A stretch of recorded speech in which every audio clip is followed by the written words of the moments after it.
ಸ್ನೇಹಿತರೆ, ಇವತ್ತು ವೈದ್ಯಕೀಯ ಕ್ಷೇತ್ರ ಬಹಳ ದೊಡ್ಡ ಮಟ್ಟದಲ್ಲಿ ಬೆಳೀತಾ ಇರ್ತಕ್ಕಂಥದ್ದು ಮತ್ತು ಅದರ ಅಗತ್ಯತೆ ಹೆಚ್ಚಾಗ್ತಾ ಇರುವಂಥದ್ದು ನೋಡ್ತಾ ಇದ್ದೀವಿ. ಯಾಕೆಂತ ಹೇಳಿದ್ರೆ ಹೊಸ ಹೊಸ ತಂತ್ರಜ್ಞಾನ, ಹೊಸ ಹೊಸ ಏನು ಚಿಕಿತ್ಸೆ ನೀಡುವಂತ ಪ್ರಯೋಗಗಳು, ಇದೆಲ್ಲ ಕೂಡ ಬಹಳ ದೊಡ್ಡ ಮಟ್ಟದಲ್ಲಿ ಇವತ್ತು ಕ್ರಾಂತಿಯೇ ಆಗಿದೆ.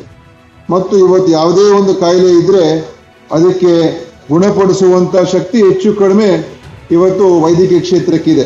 ಅದು ಎಂಥ ದೊಡ್ಡ ಕಾಯಿಲೆ ಆಗಿದ್ರು ಕೂಡ ಇದು ನಾವು ಮಾಡಕ್ ಆಗೋದಿಲ್ಲ, ಅಥವಾ ಇದು ಬಹಳ ಕಷ್ಟ ಇದೆ, ಇದು ಸಾಧ್ಯನೇ ಇಲ್ಲ ಅಂತ ಹೇಳುವಂಥದ್ದು ಯಾವುದೂ ಇಲ್ಲ.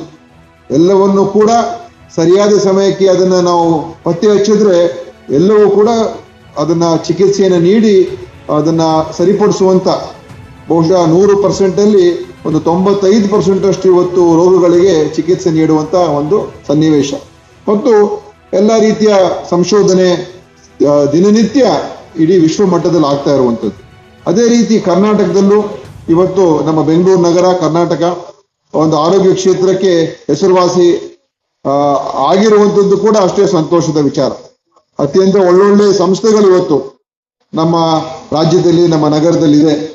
ಸರ್ಕಾರ ಒಳ್ಳೊಳ್ಳೆ ಅತ್ಯಂತ ಸರ್ಕಾರದ ಸಂಸ್ಥೆಗಳು ಕೂಡ, ಜಯದೇವ ಇರ್ಬೋದು, ಕಿದ್ವಾ ಇರ್ಬೋದು, ಇಂದಿರಾ ಗಾಂಧಿ ಮಕ್ಕಳ ಆಸ್ಪತ್ರೆ ಇರ್ಬೋದು, ಮತ್ತು ಅನೇಕ ನಮ್ಮ ವಿಕ್ಟೋರಿಯಾ, ಬೌರಿಂಗ್, ಇತರ ಎಲ್ಲ ಆಸ್ಪತ್ರೆಗಳು ಕೂಡ ಇವತ್ತು ಅತ್ಯಂತ ಒಂದು ಸಾರ್ವಜನಿಕರಿಗೆ, ಜನರಿಗೆ ಉತ್ತಮ ಸೇವೆ ನೀಡ್ತಕ್ಕಂಥ ಆಸ್ಪತ್ರೆಗಳಾಗಿದೆ. ಮತ್ತು ಖಾಸಗಿ ಕ್ಷೇತ್ರದಲ್ಲೂ ಇವತ್ತು ಎಲ್ಲ ಆಸ್ಪತ್ರೆಗಳು, ನಾನು ಹೆಸರನ್ನು ಹೇಳಕ್ ಹೋಗೋದಿಲ್ಲ, ಎಲ್ಲ ಆಸ್ಪತ್ರೆಗಳಿಗೂ ಇವತ್ತು ಬೆಂಗಳೂರು ನಗರದಲ್ಲಿ ಅತ್ಯಂತ ಒಳ್ಳೆ ಸುಸಜ್ಜಿತವಾದಂತ ಮತ್ತು ಅತ್ಯಂತ ಆಧುನಿಕ ಏನು ಟೆಕ್ನಾಲಜಿ ಇದೆ ಮತ್ತು ಎಕ್ವಿಪ್ಮೆಂಟ್ ಇದೆ, ಅದೆಲ್ಲವೂ ಕೂಡ ಇವತ್ತು ಇಲ್ಲಿ ಇರುವಂಥದ್ದು. ಅದರಿಂದ ಇವತ್ತು ನಮ್ಮ ಜನರಿಗೆ ಈ ಒಳ್ಳೆ ಸೇವೆಗಳು ಸಿಗ್ತಾ ಇರುವಂಥದ್ದು ಖಂಡಿತ ನಾನು ಅದ್ರ ಬಗ್ಗೆ ಸಂತೋಷ ವ್ಯಕ್ತಪಡಿಸ್ತೇನೆ. ಮತ್ತು ನ್ಯೂ ಹಾಸ್ಪಿಟಲ್ಸ್ ಅವರು ಇವತ್ತು ಏನು ಈ ಒಂದು ಯೂರಿನರಿ ಕಿಡ್ನಿ ಕೇರ್, ಫರ್ಟಿಲಿಟಿ ಮತ್ತು ಟ್ರಾನ್ಸ್ಪ್ಲಾಂಟ್ ಸೆಂಟರ್, ಇದು ಇವತ್ತಿನ ದಿವಸ ಅವರು ಇಲ್ಲಿ ಮಿಷನ್ ರೋಡಲ್ಲಿ ಮಾಡ್ತಾ ಇದ್ದಾರೆ. ಅವರಿಗಾಗಲೇ ಹಲವಾರು ಆಸ್ಪತ್ರೆಗಳನ್ನ ಈಗ ನಮ್ಮ ರಾಜ್ಯದಲ್ಲಿ ಮತ್ತು ಬೇರೆ ರಾಜ್ಯಗಳಲ್ಲಿ ಕೂಡ ನಿರ್ಮಾಣ ಮಾಡಿದ್ದಾರೆ. ಇವತ್ತು ಆರೋಗ್ಯದಲ್ಲಿ ಒಂದ್ ಕಡೆ ನಾವು ಆರೋಗ್ಯ ಕೆಟ್ಟ ನಂತರ ಚಿಕಿತ್ಸೆ ಪಡ್ಕೊಳ್ತಕ್ಕಂಥದ್ದಕ್ಕೆ ನಾವು ಗಮನ ಕೊಡ್ತೀವಿ. ಆದ್ರೆ ಅದಕ್ಕಿಂತ ಹೆಚ್ಚು ಗಮನ ಎಲ್ಲಿ ಕೊಡಬೇಕು ಅಂತ ಹೇಳಿದ್ರೆ, ಆರೋಗ್ಯ ನಾವು ಹೇಗೆ ನಾವು ಅದನ್ನ ಕಾಪಾಡ್ಕೊಳ್ಬೋದು, ಇದು ಇವತ್ತು ಆರೋಗ್ಯ ನಮ್ಮ ಕೈಯಲ್ಲಿ ಇರುವಂಥದ್ದು. ಇದ್ರ ಬಗ್ಗೆ ನಾವೆಲ್ಲ ತಿಳ್ಕೊಳ್ಬೇಕಾಗ್ತದೆ. ನಾವು ಒಂದು ಶಿಸ್ತಿನ ಬದುಕು ಮತ್ತು ನಮ್ಮ ಜೀವನ ಶೈಲಿ ಮತ್ತು ನಮ್ಮ ಅಭ್ಯಾಸಗಳು, ಅದನ್ನ ಸರಿಯಾದ ರೀತಿಯಾಗಿ ನಾವು ಒಂದು ಇತಿಮಿತಿಯಲ್ಲಿ ಮಾಡ್ಕೊಂಡು ಹೋದ್ರೆ ಅವಾಗ ನಮ್ಮ ಆರೋಗ್ಯ ಕೆಡುವಂಥದ್ದು ಬಹಳ ಕಮ್ಮಿ ಆಗ್ತದೆ.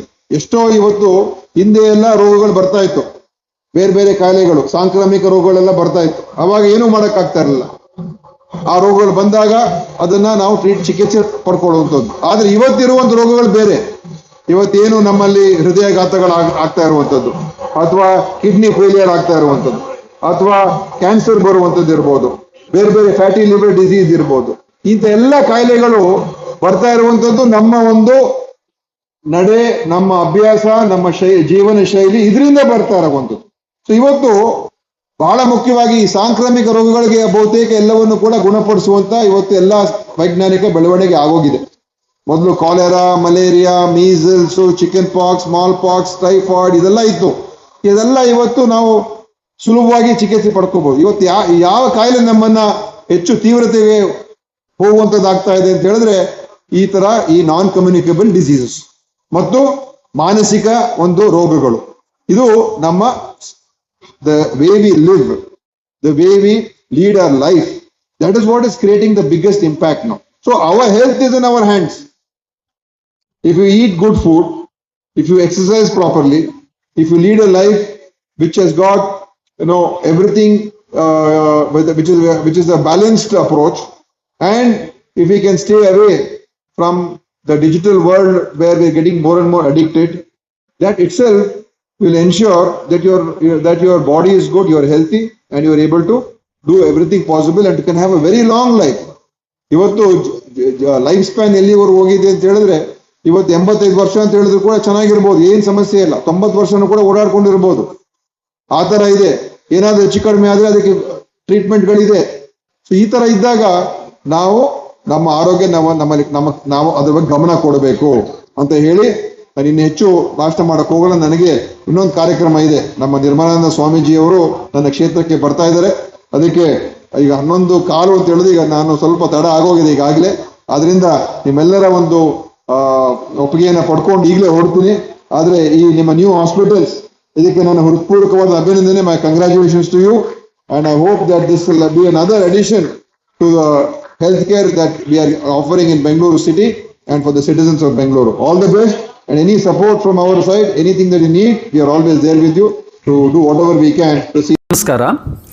Very recently I got a referral from Mr. Jai Tirtha for Abhalashrama for the redesigning of their boutique in the basement floor.